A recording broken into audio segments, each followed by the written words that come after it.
سلطان قلبم. ندیمه، نمیشنوی؟ گفتم اومدم اسما سلطان را ببینم.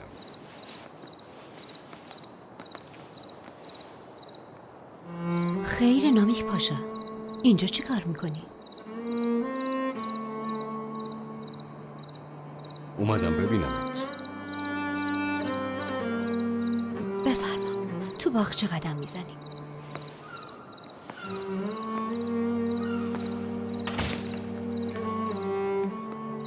خوبی؟ یکم رنگ پریده به نظر میاد. چیزی نیست، من خیلی خوبم.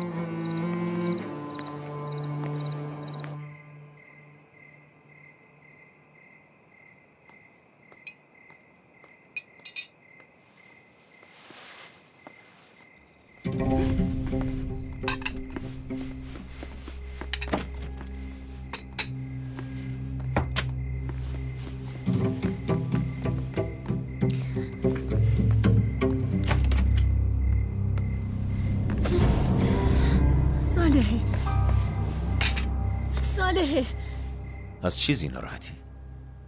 چیزی شده که من نفهمیدم؟ واسه اون فرار میکنی؟ چیزی نشده. پس دلیلش چیه؟ زود باش بگو، وگرنه از اینجا نمیرم.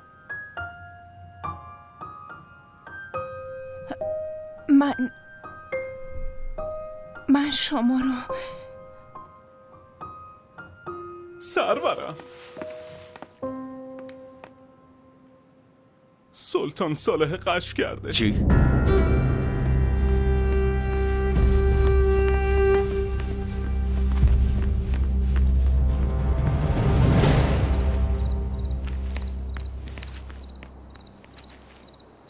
شونت خوب شد؟ یکم میسوزه ولی بهترم. تا چند روز دیگه بهترم میشه. گوشم با تو نامیک پاشا. دلیل این ملاقات چیه؟ وقتی تیر خورده بودم بالای سرم بودی. دیدم چطوری نگاه میکردی.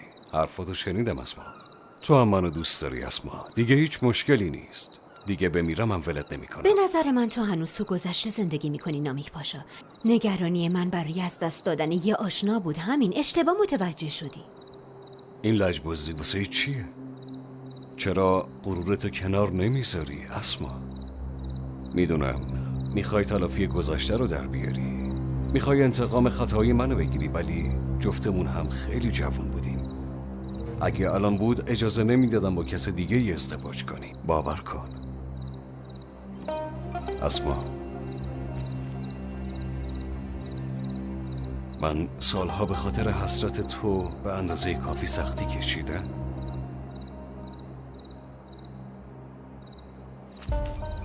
حرفای قشنگیه ولی دیگه دیره. تو رو نمیخوام. میخوای. میدونم.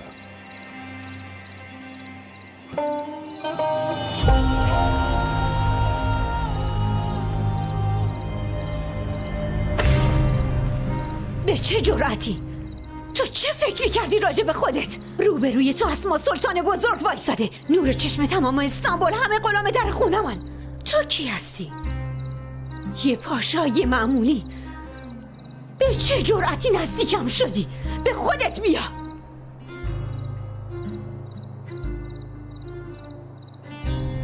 یه پاشای معمولی؟ حرف آخرت همینه؟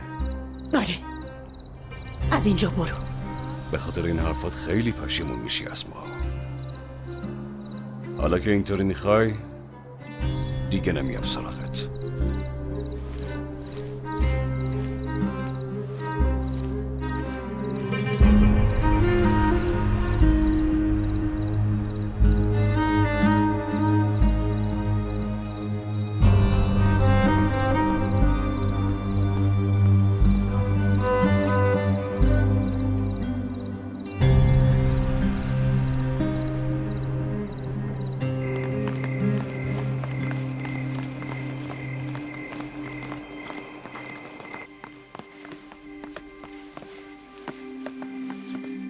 دخترم خوبی؟ منو خیلی ترسوندی. چی شد یه دفعه؟ نمیدونم، یهویی چشام سیاهی رفت و بیهوش شدم. میگن روزهاست که دست به آب و نوش نزده. حتما بنیه ضعیفش تاب نیورده. فوراً حکیم رو خبر کنید.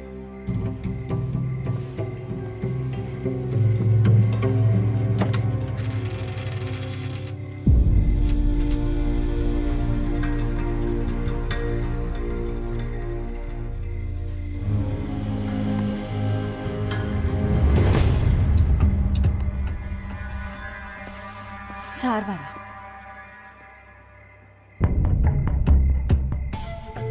فکر کنم نیازی به حکیم نیست.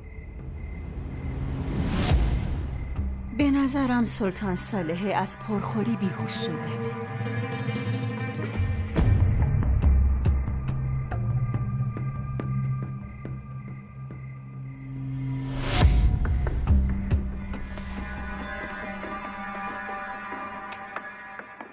فقط یه بار ازت میپرسم صالح، این غذاها رو کی برات آورده؟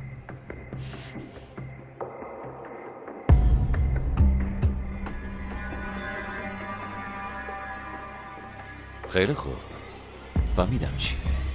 مثل این که تو نمیخوای عاقل شی. جفری کالفا، پیدا کردن اون کسی که اینا رو آورده اینجا وظیفه توه. اما تو صالح، واقعا منو ناامید کردی. دیگه حرفی ندارم بهت بزنم. آشوب جان، فردا صبح همه وسایل صالح رو جمع کنید و آمادش کنید. صبح روز بعد میره ادیرنه، میره پیش امینه. از این به بعدم همونجا میمونه. سرورم. بابا من اونجا چی کار کنم؟ سرورم خواهش میکنم این کارو نکنید. مرحمت کنید، اون هنوز بچه است. من توی این موضوع یک کلمه هم نمیخوام بشنوم. مانا،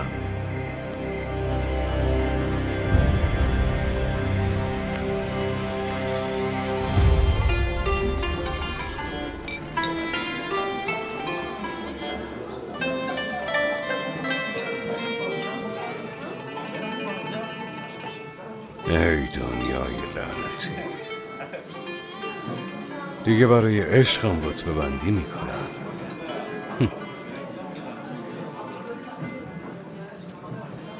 دیگه نمیدونم کدوم زباله دونی این دلو قبول میکنه. پهلوون، کشتیات غرق شد. آخه این چه حالیه؟ بگو چت شده؟ برو خدا روزی تو جای دیگه حواله کنه. اصلا حال و حوصله ندارم. 2 کلمه حرف و زیادی میبینی؟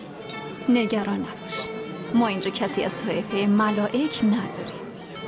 هم گناه هم ثواب پشت این درا باقی مونده.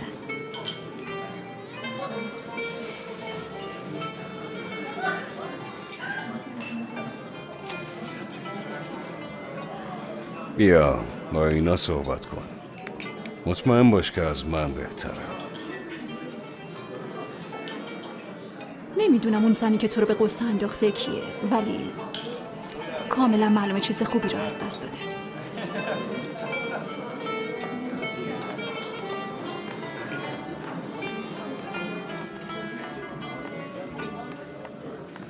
ما به تو گفتیم استراحت کن، تو روز و شب میگی نامیک پاشا. اوه موسا، چیه؟ دارم ناراحت کردم. بیا بشین. بیا تو هم یه نوشیدنی بخور. بیا لبی تر کن. نه من نمیخورم، ممنون. تو هم به اندازه کافی خوردی. پاشو، برای امشب کافیه. یالا بریم.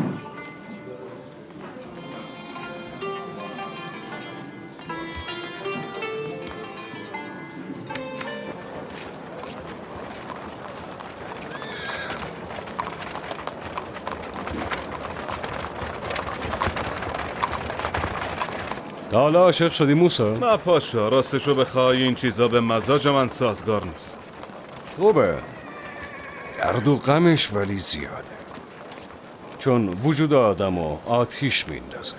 این چه آتیش سوزناکیه نامیک پاشا؟ درمون دردت کیه؟ حالا بگو، حرف دلتو بزن، سبک میشی. حتما یه راه حلی داره.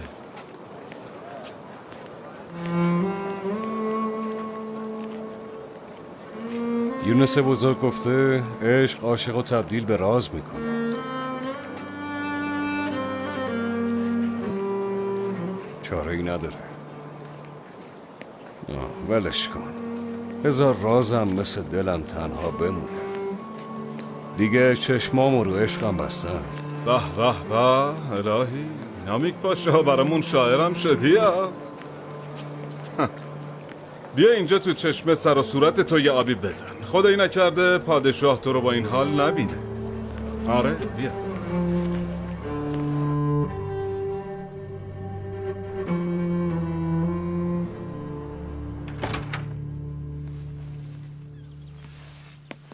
سرورم، میشنوم بهجت مولا. تو وضعیتش بهبودی هست؟ منم میخواستم بهتون خبر بدم سرورم. خبرها خیره. تبش اومده پایین، زخمشم داره خوب میشه. هنر آنا خاتونه، دستش درد نکنه. اگه خدا صلاح دیده من بالای سر دشمنم انتظار بکشم حتما حکمتی داره. به آنا خاتون خبر بدین یکم دیگه از این مرهم آماده کنه. اطاعت میشه سرورم.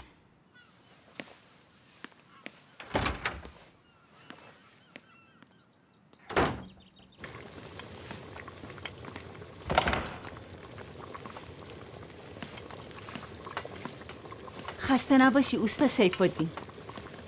چه بوی خوبی میاد. چی داری میپزی؟ آش بره میپزم. تو هم حرفا میزنی جوری کالفا. مگه میشه دست پخت من بوی خوب نده؟ درسته، حق با توه. برعکسش بیرون بوهای بد به مشامم میخوره. گفتم باهات حرف بزنم. خیر باشه. واسه یه سلطان صالحه کی یواشکی غذا میبره؟ کی پشت این داستانه؟ پادشاه میخواد بدونه. جبر کالفا، میدونی تو این قصر هر روز چند تا دیگ غذا پخته میشه. اگه دنبال غذای همه بیفتم همتون گشنه میمونین. درسته، حق با توه، ولی باید خطاکار رو پیدا کرد تا کارش بی جواب نمونه. نگران نباش، چشم و گوشم بازه. اگه چیزی شنیدم حتما خبر میدم.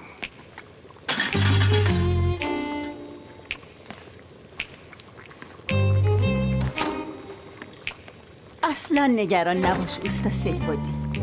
هر کی هر چی رو دنبال کنه پیدا میکنه.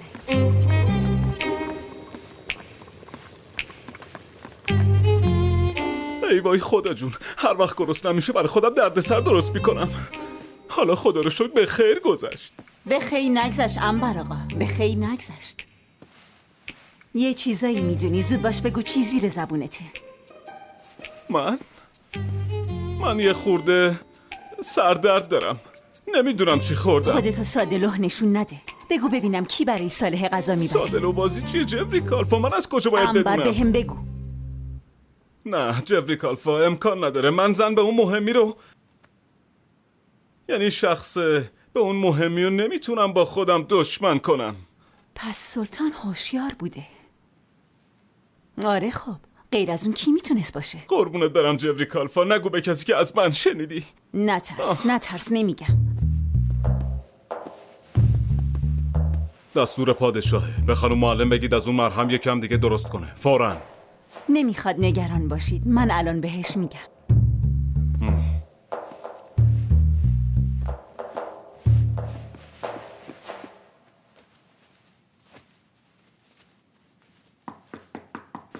بیا تو.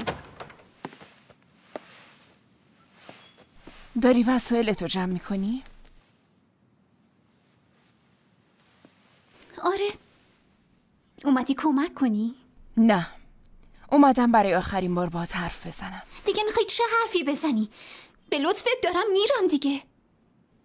قبل از تو ما هیچ مشکلی نداشتیم، همه چی گل و بلبل بود. اما همه چی بعد از اومدن تو اتفاق افتاد. ببین دختر پادشاه داره از قصر میره. خوشحالی نه؟ هر برایی که سرت اومد همش از خودخواهیت صالحه. به شما میگن سلطان، ولی سلطان اینجوری میشه؟ خوبه. لابد اینم باید از تو یاد بگیرم. خب چطوری میشه سلطان بود؟ با پذیرفتن اشتباه و درس گرفتن صالحه.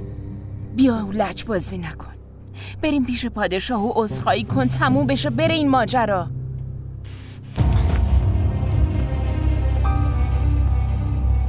حالا که کارا به اینجا رسیده، هر جای دنیا هم که برم از تو عذرخواهی نمی کنم.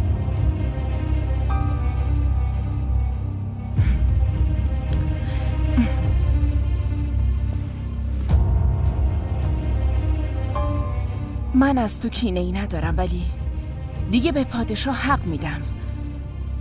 شاید رفتنت بهترین کاره.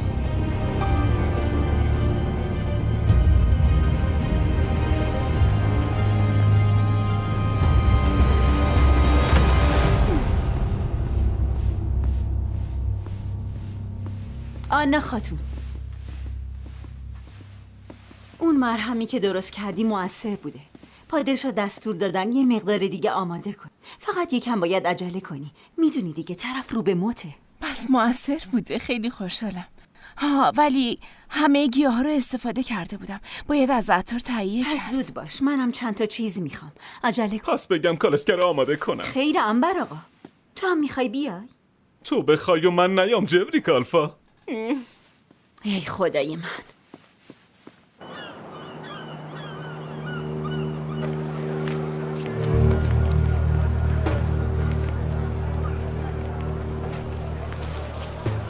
سلام علیکم. سلام خدا رو دارم میگم. آدم یه جواب سلامی میده. زشته. علیک سلام آقا خالد. برو بشین سر جات. باهات کار دارم.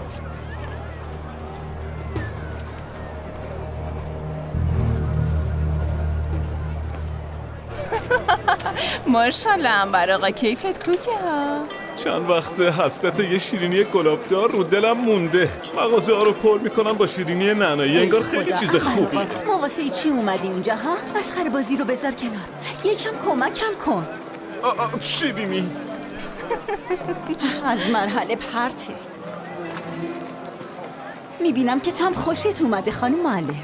به اون نمیخندم، به حالش میخندم. این عنبر آقا چرا انقدر شیرینی دوست داره؟ واقعا میخوای بدونی؟ پس خوب گوشاتو باز کن. عمه رو از حبشستان به عنوان غلام آوردنش اینجا. از خانوادش جدا شده بود. زبون بلد نبود. راه و رسم نمیدونست. یعنی رسما یه آدم غریب بوده. بعد یه مدت آوردنش تو بازار برده فروشا. البته اون موقع ها انقدر شکمو نبوده. اگه یکم نون خشک و آب گلالودم پیدا میکرد میخورد. واقعا نمیشه از حکمت خدا سر در آورد. جلوی بازار برده فروشا که میبردنش یه مغازه شیرینی فروشی بوده. چشم این بدبختم به شیرینی لقمه یا بوده. یه بچه‌ای که از اونجا میگذشت شیرینی خریده بود. یکی از شیرینی‌هاشو انداخته بود. اونم چشمش میفته به اون. به چپ و راستش نگاه میکنه. کسی رو نمیبینه. همین که دستشو دراز میکنه تا بردارتش، یه تاجر مثل نگهبان جهنم اینو میبینه و با سیلی میزنه و شیرینیش میفته. عنبر ما هم خشکش زده. بعدش هم که معلومه راهش به قصر افتاده. از اون روز تا حالا جز شیرینی چشش چیز دیگه رو نمیبینه. خب پس که اینطور. کبوتم تو هم دلت شیرینی میخواد؟ یکی برد.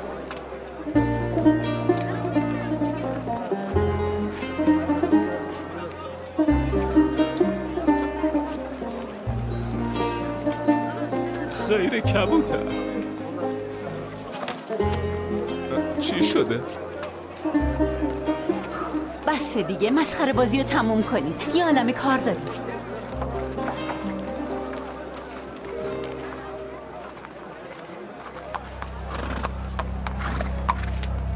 دنبال فتاح میگردم ولی پیداش نیست. تو ازش خبر داری؟ نه. هر کی صورتشو ببینه میره بهشت. آخه کسی که صورت اونو ببینه میره جنت؟ نخندون آدمو.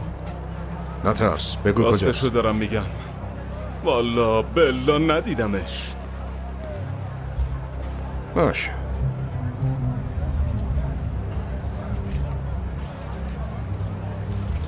پس بیا اینم دست تو باشه. هر وقت دیدیش بهش بده.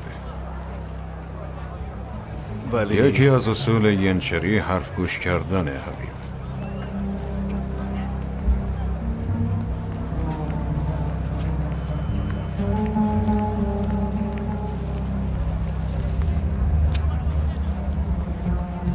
لباسای خوب پوشیدنه، به چیزایی که میخوری دقت کردنه. حرف گوش کن حبیب، حرف گوش کن.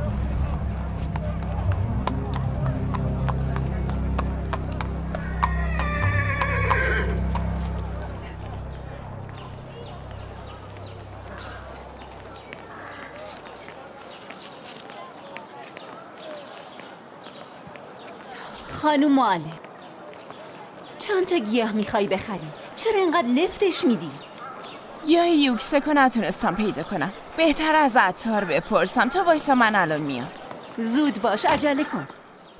آقای عطار، خسته نباشی. من گیاه یوکسکو میخوام، ولی پیدا نکردم. آنا پترونا، باور کنین با این سریعتر مداوا میشه. زهرمار سریعاً اثر میکنه. این بار ارتباط با شما سخت شد، ولی من کارای سخت رو دوست دارم. چی میخوای؟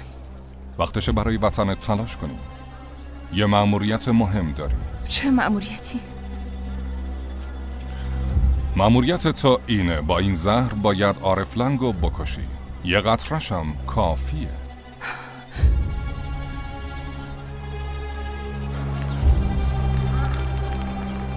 انبر، نه خواهش میکنم، من نمیتونم کسی رو بکشم. آنا پترونا، یعنی چی نمیتونم بکشم؟ یکم بزرگتر فکر کنید. با کشتن یه نفر جون یه نفر دیگر رو نجات میدید. یه کفه ترازو جون پدرتونه، یه کفه دیگه جون یه آدم بی سر و پا. فکر نکنم سخت باشه. انبر، انگار اصلا نمیشنوه. این علف ها از کوه جمع می کردیم تا حالا رسیده بودیم قصر.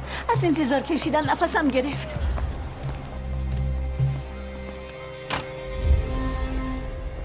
بفرمایین، شما چی میخواستین؟ لطفاً کار این خانمو که پیشتونه زودتر راه بندازی.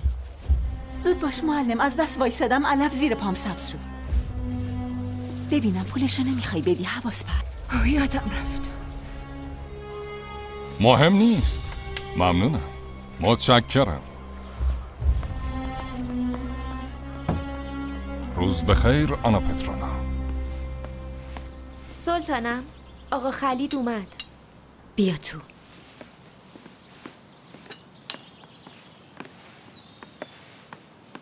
بفرما آقا خلید. انشالله با خبری خوب اومدی. خیر سلطانم. فتاح غیبش زده. منم نامه رو به دوستش دادم. بهش سپردم نامه رو برسونه به دست فتاح. خوبه. اگه بوی طلا به مشام فتاح برسه این کار ساده تر از اونی میشه که انتظار داشتیم. بازم بهتره که محتاط باشیم سلطانم. عارف کم کم داره بهتر میشه. به هوش بیاد قبل از شک کردن اسم فتاح رو به زبون میاره. نگران نباش آقا خلید.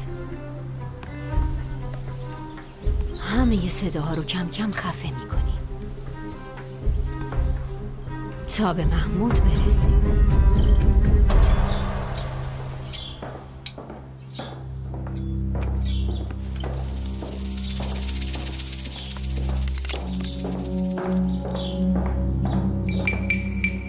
فتاح، منم حبیب. بیا حبیب بیا.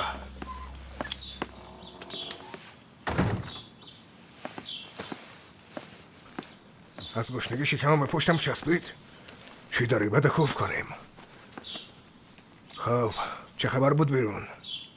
آقا خلید اومد امروز. تو رو پرسید. خب تو چی گفتی؟ چی بگم؟ گفتم نمیدونم، خبر ندارم. خوبه. حالا باید دنبالم بگردن. آره، یه نامه هم داد. گفت اگه دیدیش حتما برسون به دستش. نامه؟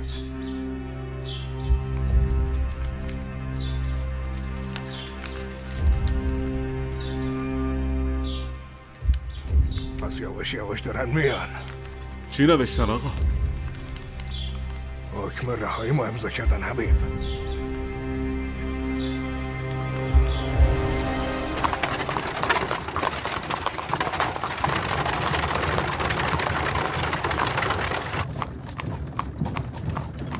انبر آقا، هی میخوام هیچی نگم ولی دلم میسوزه. مریض میشی خدایی نکرده. ول کن جبری کالفا. کاش مرگ اسب از زیادی علوفه خوردن باشه و مرگ انبرقه از شیرینی زیاد خوردن. معلم، خانم معلم، چی شده؟ چی گفتی؟ چته تو؟ از مغازه عطاری که اومدیم به نظرم یه طوری شده. یکم خسته شدم. یه ضعف شدید احساس میکنم واسه اونه.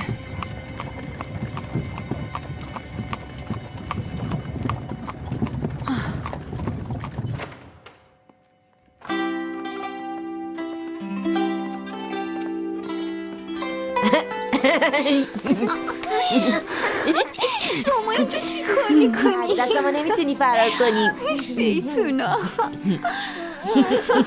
باشه دیگه بلند شی منم بلند شم. بسته بلند شم. آبجی ساله نمیشه نری؟ نمیشه عزیزم. پس ما میایم دیدن تو. خب اما اونجا خیلی دوره، نمیشه هر وقت خواستی که بیای و بری. پس اینو بگیر، فاصله رو نزدیک میکنه.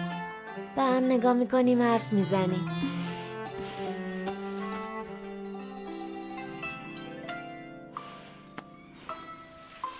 ممنون عبدالمجید.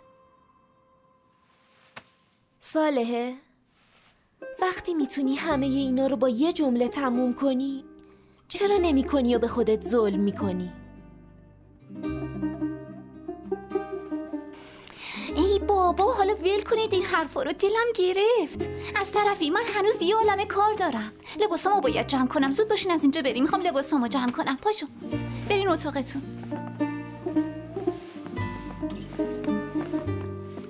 ولی بازم به چیزی که گفتم فکر کن.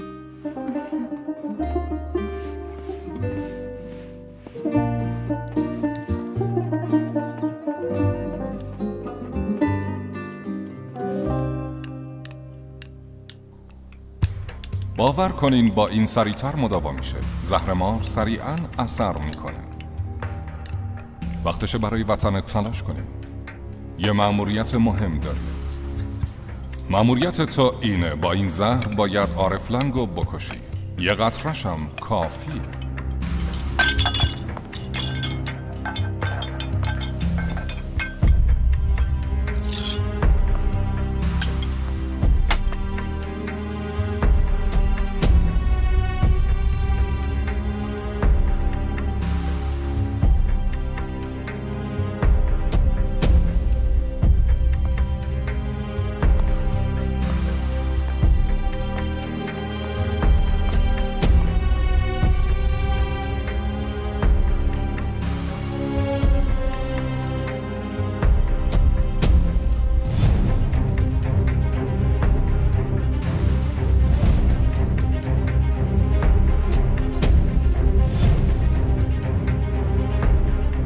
مجبورم که این کارو